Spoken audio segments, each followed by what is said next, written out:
فازی هم ده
Nice retreat. It's a Glenn Campbell cracker song back into the 70s. Milo Freeman's Waiting for Mr. Perfect and Feel Like Making Love. It was Roberta Flack. 5 to 7 events of the day on the way here. It's 94.1 FM. Live above it all at Panorama Residences. Experience everlasting views. Terrace homes, garden villas and elevated apartments. And the views. At your doorstep, shopping centres, schools, sporting clubs, the train station and the airport just down the road. And the views. Okay, what about the views? Can't tell. You'll just have to see for yourself. Elevated apartments from $495,000. See it all, including the views, at our sponsor, panoramaresidences.com.au, John Francis Drive, Carrara. Good morning. It's Saturday, the 15th day of June 2019. It's the day the first Pizza Hut opened in the US, in Kansas. 1958 was the year.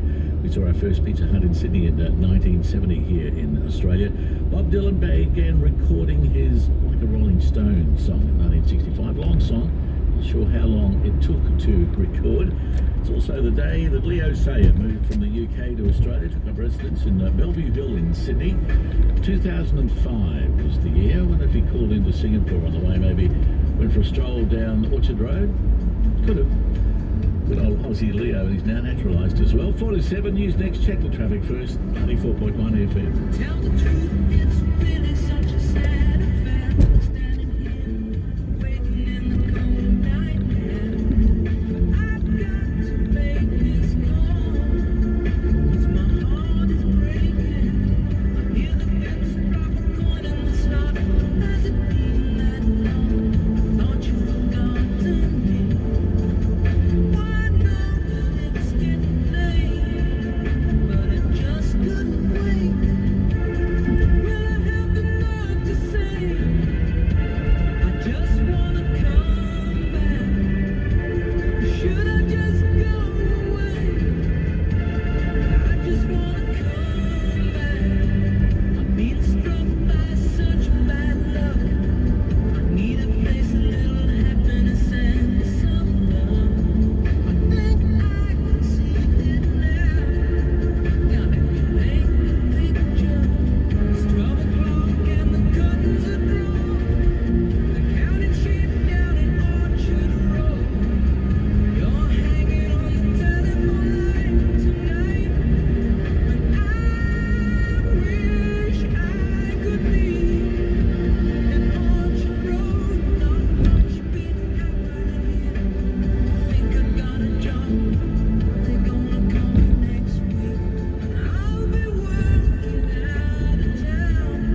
Down to stay down.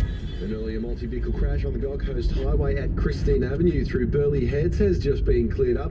Bit of a slow run still for Gold Coast Highway westbound at Marble Arch Place in Arundel and Alexander Drive slow westbound after Hinkler Drive in Highland Park.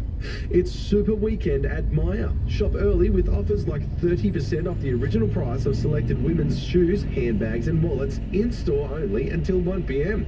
Conditions and exclusions apply. That's our sponsor. It's Reece Gibson on the Gold Coast Zone 94.1 FM. 94.1 FM News. I'm Kim Cartwright. Protesters will gather outside the Indian High Commission in Canberra today as the campaign to stop Adani's Carmichael coal mine continues. Queensland's Environment Department on Thursday signed off on the company's plan to manage groundwater on and around its Galilee Basin mine site. Former Australian Greens leader Bob Brown is expected to join the peaceful demonstration to highlight the Adani company's appalling record of environmental destruction and corruption overseas, he says. A vigil is also expected to be held outside India's Consulate General in Sydney. Voluntary euthanasia will be legal in Australia for the first time in more than 2 decades, with controversial new laws to be enacted in Victoria next week. Sarah Patterson reports. From Wednesday, terminally ill Victorians who meet 68 criteria will be able to ask their doctor for access to a lethal concoction of drugs in a move that is expected to spark a national domino effect. Health Minister Jenny Mikakos describes the move as a historic change, not just for Victoria but the entire country. More than 2,200 people have attended Health Department information sessions about the new scheme, but formal applications will not be accepted by doctors until Wednesday. Sarah Patterson, Melbourne. A driver who was 3 times over the legal alcohol limit has been charged after his car hit a woman and a girl on a footpath outside a school in Girraween in Sydney yesterday afternoon. Chief Inspector Clive Ainley told Macquarie Radio the 39-year-old driver did not stop to help the pair. The driver continued his turn, and in doing so he collided with 2 cars that were parked on the road, and he ended up smashing through a wooden fence where the car came to a stop in the backyard of that address. The 37-year-old woman and the 9-year-old girl are both stable in hospital. A man who pointed a gun at 2 police officers during an 11-hour siege in Adelaide has been sentenced to 20 years in jail. Stephen Guy Mann was sentenced in the district court over 11 offences and will spend a minimum of 16 years behind bars. Mann had been charged over a tense police standoff at a real estate office on East Terrace in June 2015. US prosecutors have dropped all charges against 8 officials awaiting trial over the Flint water scandal. Back in 2014, the Michigan city's water supply was contaminated, leaving 12 people dead and 100,000 without access to safe tap water. Our US correspondent William Denzelo reports. A fresh set of prosecutors took over the Flint investigation in January, following the election of a new Attorney General. They state that previous prosecutors didn't pursue all the available evidence and dropped charges against 8 officials currently awaiting trial. The Mayor of Flint praised the move, stating that Flint residents hadn't received justice and deserve a full investigation. Flint switched its water supply to the local river in a cash-saving move, but lead is believed to have leached from the pipes. An outbreak of Legionnaire's disease also followed, and thousands of residents had to rely on bottled water before the city switched back to Detroit's water system. Also in news, Australia's 3 largest unions are urging road construction union boss John Setger to quit ahead of Labor power brokers axing him from the party. This is Air News. Interim Carlton coach David Teague will be out to maintain his perfect AFL coaching record when the Blues host the Western Bulldogs in Melbourne tonight. Sarah Patterson has more. The high emotion surrounding Brendan Bolton's sacking is gone, but caretaker coach David Teague has promised the Blues will attack the Western Bulldogs with the same vigour they produced in a breakthrough win over the Brisbane Lions. The Blues played with renewed energy and freedom to snap a 6-game losing streak after the intense pressure on Bolton's position was released, but they'll need to find their motivation elsewhere when they take on the Bulldogs tonight. Carlton has made one change, regaining Mark Murphy from cracked ribs suffered in round 9. Sarah Patterson, Air Sport. Last night, Adelaide sunk Richmond and Essendon overcame Hawthorn. Joe Root's second century of the World Cup helped England cruise to a commanding 8-wicket victory over the West Indies, but the celebratory mood in Southampton was punctured by injury scares for captain Ian Morgan and opener Jason Roy. Roy hurt his left hamstring sprinting at cover, and Morgan headed straight for the pavilion after a back spasm. Gold Coast forward Jai Arrow will have scans on his injured ankle today, with his State of Origin spot now in doubt. Arrow limped off in the 28th minute of the Titans' 24-20 NRL loss to the Warriors after falling awkwardly in a two-man tackle last night. Queensland are due to name their team for Game 2 tomorrow. Australian Independent Radio News.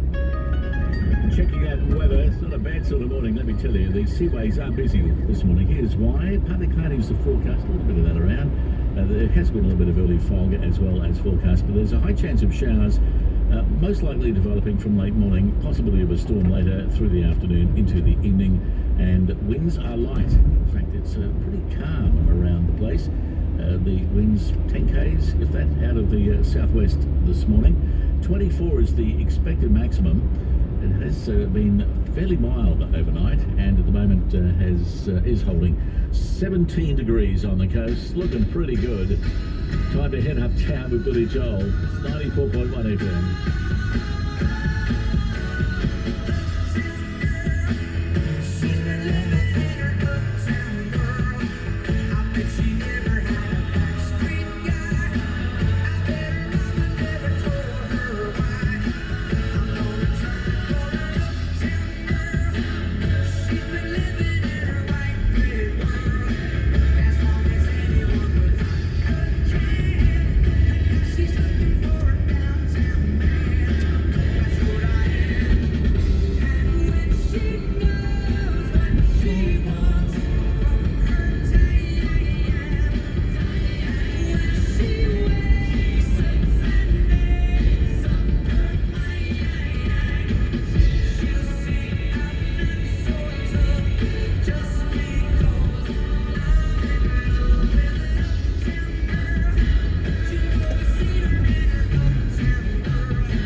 Here we have a couple of support group members who are birthdaying, and exciting times coming up this next week. Radiothon's popping up, and I can tell you, make sure you're rejoined if you haven't done that already. And one